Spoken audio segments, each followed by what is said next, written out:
আসসালামু আলাইকুম শিক্ষাবাড়ি অনলাইন একাডেমিতে স্বাগত জানাচ্ছি আরো একটি নতুন অনলাইন ক্লাস নিয়ে। আজকে ক্লাসের আলোচ্য বিষয় হচ্ছে লজিক গেট। তো আজকে ক্লাসটি একদম বেসিক প্রাথমিক ক্লাস। লজিক গেটের প্রকারভেদ, লজিক গেটের প্রাথমিক বিষয়গুলো, সত্যক সারণী কিভাবে লিখতে হয় সেই বিষয়গুলো আমরা ইনশাআল্লাহ জানবো। তো আসো শুরু করা যাক। প্রথমেই একটা সংজ্ঞা দেওয়া আছে যে সার্কিট বা বর্তনীর মাধ্যমে বিদ্যুৎ প্রবাহ নিয়ন্ত্রণ করা হয় তাকে লজিক গেট বা সার্কিট বলা হয়। তাহলে আমরা এখানে লজিক গেটের সংজ্ঞাটা পেয়ে গেলাম। এখন কথা হচ্ছে যে লজিক সার্কিট কত প্রকার। লজিক সার্কিট প্রধানত দুই প্রকার। একটি হচ্ছে মৌলিক লজিক গেট বা সার্কিট, যেটাই বলি আমরা, আর একটা হচ্ছে যৌগিক লজিক গেট বা সার্কিট। ঠিক আছে, প্রধানত আমরা দুই প্রকার পেয়ে থাকি। তাহলে মৌলিক লজিক গেট কি আসলে, বা যে লজিক গেটকে বিশ্লেষণ করলে অন্য কোনো লজিক গেট পাওয়া যায় না তাকে মৌলিক লজিক গেট বলে। যেমন এইখানে আমরা একটা মৌলিক লজিক গেট দিলাম, এই লজিক গেটের নাম হচ্ছে অ্যান্ড লজিক গেট। সামনে আমরা এই সম্পর্কে বিস্তারিত আলোচনা করব। ঠিক আছে, অ্যান্ড লজিক সার্কিটের আউটপুটটা যদিও আমরা এখানে এক্স দিয়ে রাখা হয়েছে, আলটিমেটলি আউটপুটটা হচ্ছে এবি। ঠিক আছে, এটা যৌক্তিক গুণের কাজ করে, ইনশাআল্লাহ সামনে আমরা বিশ্লেষণ করব। এরপরে হচ্ছে যে যৌগিক লজিক গেট, যে লজিক গেটকে বিশ্লেষণ করলে অন্য লজিক গেট পাওয়া যায় তাকে যৌগিক লজিক গেট বলে। এখানে দুইটা লজিক গেট বিদ্যমান। প্রথম অংশটুকু থেকে যদি আমরা এই অংশটুকু আমরা বাদ দিয়ে দিই, এই অংশটুকু যদি আমরা বাদ দিয়ে দিই, তাহলে আমরা এটা এন লজিক গেটের মতো দেখা যাচ্ছে। ঠিক আছে, আর এই অংশটুকু যদি নেই, এই সার্কেল অংশটুকু যদি নেই, এটা আরেকটা মৌলিক লজিক গেটের অর্ধাংশ নেওয়া হয়েছে। এই লজিক গেট হচ্ছে এরকম, এটা এ, এটা এ নট, এটাকে আমরা নট মৌলিক লজিক গেট বলা হয়। এই নট মৌলিক গেটের একটা অংশ এখানে চলে আসছে, এই যে সার্কেল অংশটা, এই সার্কেল অংশটা এখানে চলে আসছে। ঠিক আছে, তাহলে এর নামে এটাকে বলা হয় ন্যান্ড গেট। এর নামে এটাকে বলা হয় ন্যান্ড গেট। ন্যান্ড গেট কিভাবে? এই নট গেটের এন আর এন গেটের সম্পূর্ণ অংশ মিলে তৈরি হয় ন্যান্ড গেট। ঠিক আছে, তাহলে আসলে যৌগিক লজিক গেটে কোনো প্রকার হয় না, ভিন্ন ভিন্ন প্রকার পাওয়া যায় যৌগিক লজিক গেট, কিন্তু মৌলিক লজিক গেট শুধুমাত্র তিনটা। আমরা সামনে এগুলা বিস্তারিত আলোচনা করব। ঠিক আছে, তাহলে এই যে চলে আসছে মৌলিক গেট বা মৌলিক লজিক গেট কাকে বলে। তো আমরা একটু আগে সংজ্ঞা পেয়ে গেছিলাম। এখন এই যে মৌলিক লজিক গেট, আমি একটু আগে বলছিলাম যে তিন প্রকার মৌলিক লজিক গেট, তিন প্রকার মৌলিক লজিক গেট, তিন প্রকার। একটা নাম হচ্ছে এন্ড, অর, নট, এই তিন প্রকার মৌলিক লজিক গেট। ঠিক আছে, তাহলে এন্ড লজিক গেট কি? যে লজিক গেট দুই বা ততোধিক ইনপুট এবং একটি মাত্র আউটপুট আছে যা যৌক্তিক গুণের কাজ করে তাকে এন্ড লজিক গেট বলে।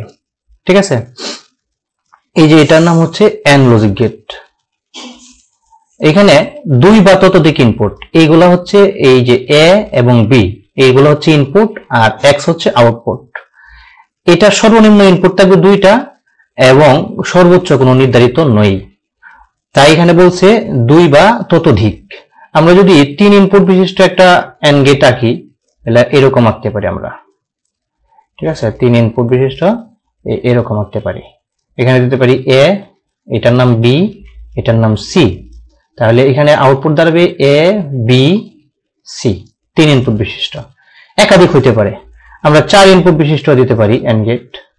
ঠিক আছে, এই চার ইনপুট বিশিষ্ট, তাহলে চার ইনপুট বিশিষ্ট যদি হয় তাহলে আমরা ধরে নিলাম এটার নাম এ, এটার নাম বি, এটার নাম সি, এটার নাম ডি। তাহলে আউটপুট আমরা কি পাবো? এ পাবো, বি পাবো, সি পাবো এবং ডি পাবো। যৌক্তিক গুণে কাজ করে, আমরা জানি এই বর্ণগুলো পাশাপাশি অবস্থান করলে গুণ হয়। এরপরে যদি আমরা দেখি যে অর লজিক গেট। ঠিক আছে, অর লজিক গেট, এই অর লজিক গেটও সেম, যে দুই বা ততোধিক ইনপুট, এখানে যৌক্তিক যুগের কাজ করে। এই বিষয়টা হচ্ছে মূল বিষয়, যৌক্তিক যুগের কাজ করে।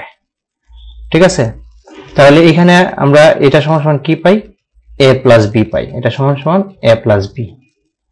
এখানে যদি আমরা চার ইনপুট বিশিষ্ট দেখাই, ঠিক আছে, তাহলে চার ইনপুট বিশিষ্ট যদি দেখাই তাহলে এই অর লজিক গেটটা একটু বাঁকা হবে। অর লজিক গেটটা একটু বাঁকা হবে, এই অর লজিক গেট। তাহলে এখানে ফাংশনটা কি তৈরি হবে, a plus B plus C plus D, C plus D, এটা হচ্ছে or logic gate, or logic গেটের ফাংশন। ঠিক আছে, সামনে আমরা বিস্তারিত আলোচনা করব। এরপরে হচ্ছে লাস্ট ওয়ান, সর্বশেষ, এই যে এটার নাম হচ্ছে নট লজিক গেট। নট, এটা একটা মৌলিক লজিক গেট। এই লজিক গেট হচ্ছে 3 প্রকার। ঠিক আছে, এই হচ্ছে আমাদের মূলত মৌলিক লজিক গেটের প্রকারগুলো এবং তাদের লজিক চিত্র গুলা। ঠিক আছে, তাহলে আমরা এখান থেকে মনে রাখবো। এবার যদি আমরা আসি যৌগিক গেট, যৌগিক গেট কাকে বলে? যে যৌগিক লজিক গেট, যে লজিক গেটকে বিশ্লেষণ করলে অন্য লজিক গেট পাওয়া যায়। আমরা পাইছিলাম এই যে NAND গেট, NAND গেট গঠিত হয়েছিল কি দ্বারা, একটা AND গেট এবং একটা নট গেটের এই অংশ দ্বারা NAND গেট গঠিত হয়েছিল।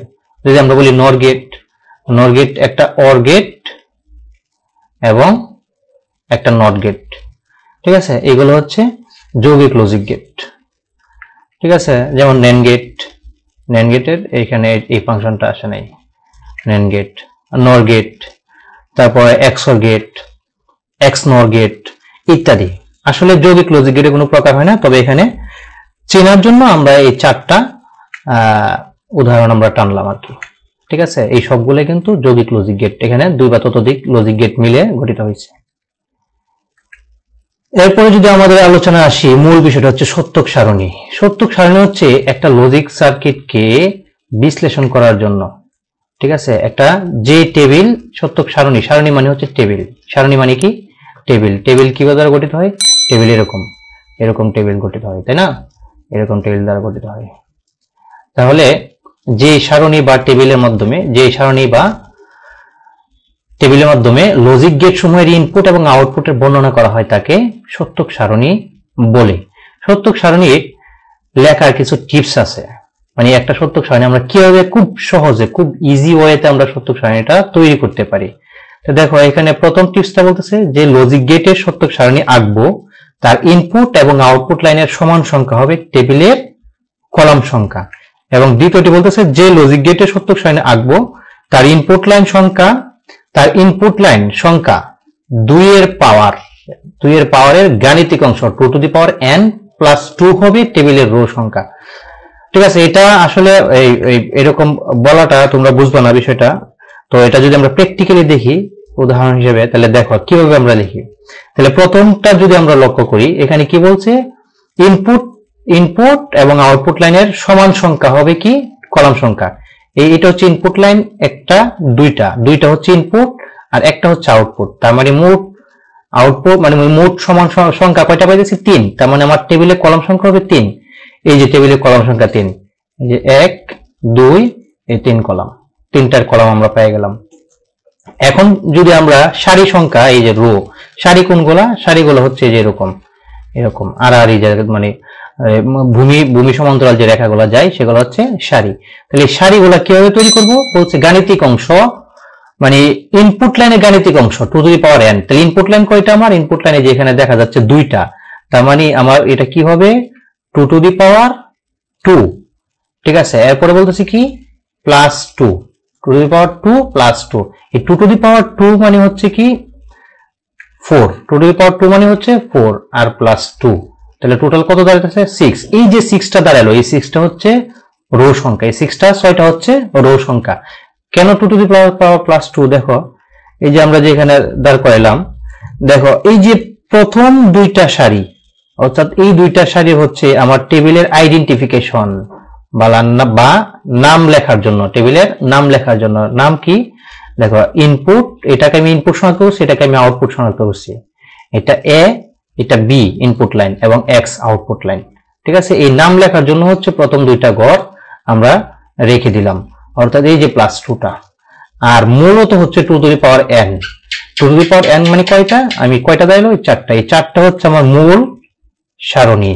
ঠিক আছে, এখন এটা বোঝার জন্য দেখো এই যে আমি এখানে বাইনারি সংখ্যা লিখবো, তাহলে ইনপুটের ডান পাশে দেখো এইটা হচ্ছে আমার ইনপুট, এর ডান পাশে অবস্থান করতেছে কে বি। তার ডান পাশে যদি বি অবস্থান করে, তাহলে বি এর প্রথম ঘর 0 পরের গড় 1, আবার 0 আবার 1, মানে মোট কথা হচ্ছে একটা 0 একটা 1, একটা 0 একটা 1, এইভাবে আমরা সাজাবো। এবং তারপর একটা হচ্ছে এখানে যেহেতু একটা করে 0 দিয়েছি, এখানে হচ্ছে আমি দুইটা করে 0। বিষয়টা হচ্ছে এরকম, আমরা যে সংখ্যা পদ্ধতিতে আমরা দেখে আসি বিট পদ্ধতি, প্রথমে থাকে 1, তারপরে 2, মানে 1 2, তারপরে 4, তারপরে 8, হ্যাঁ, তারপরে 16, তারপরে 32, এরকম যে বিট পদ্ধতি মানে ডাবল করে গাণিতিক ভাবে বাড়তে থাকে। ঠিক আছে, এই বাড়াটা হচ্ছে আমাদের এই যে এটা আস্তে আস্তে বাড়তে থাকবে। আচ্ছা, এখন কথা হচ্ছে যে এটার আউটপুটটা কি হবে। এন্ড লজিক গেটের আউটপুট এখানে কিন্তু বলা আছে, এন্ড লজিক গেট আমরা আগের স্লাইডে দেখে আসছি। এন্ড লজিক গেট কি করে, যৌক্তিক গুণের কাজ করে। যৌক্তিক গুণ মানে এটা গুণ করবে, এটা যদি গুণ করে তাহলে কি হয়, 0 0 গুণ করলে 0 হয়, 0 আর 1 গুণ করলে 0 হয়, 1 আর 0 গুণ করলে 0 হয়, এবং 1 আর 1 গুণ করলে 1 হয়। এটার আরেকটা শর্ট টিপস যদি আমরা মনে রাখি, শর্ট টিপসটা হচ্ছে যে এন্ড গেটের জন্য একটা টিপস দেওয়া আছে। টিপসটা কি, যে টিপসটা হচ্ছে সবগুলো ইনপুট যদি 1 হয়, মানে সকল ইনপুট যদি 1 হয় তাহলে আউটপুট 1 হবে।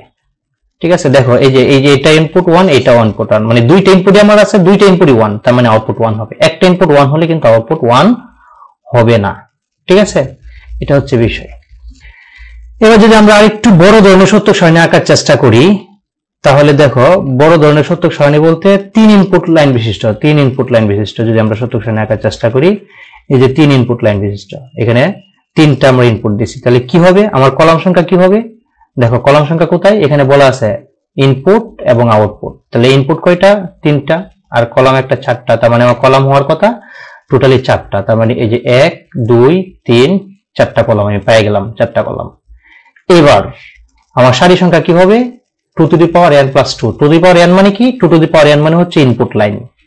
ইনপুট মানে n এর, এই যে n এর মান হচ্ছে ইনপুট, n এর মান হচ্ছে ইনপুট। তাহলে ইনপুট এখানে কয়টা, 3টা, তাহলে n এর মান n সমান কি লিখবো, 3 লিখবো। তাহলে 2 to the power n plus 2, তার মানে 2 to the power 3 plus 2, 2 to the power 3 মানে হচ্ছে 8, ঠিক আছে, 2, টোটাল কত, 10। এই হচ্ছে 10টা। তাহলে দেখো আমি 10টা সারি এঁকে ফেললাম। তাহলে আমি বরাবর মতো বলতেছি, এই উপরের 2টা সারি কেন, এই যে +2, এই যে +2, এটা হচ্ছে নামের জন্য, টেবিলের নাম নির্ধারণের জন্য। ঠিক আছে, তাহলে এই 3টা কি ইনপুট আর একটা আউটপুট, তাহলে এ বি সি 3টা ইনপুট, x হচ্ছে আউটপুট। এবার এটা আমি কি লিখবো, অবশ্যই আমি বলছিলাম যে ডান ঘরেরটা কি লিখবো, 0 একটা 0 একটা 1, ডান ঘরের একটা 0 একটা 1, দেখো সবগুলা সাজিয়ে দিলাম, একটা 0 একটা 1।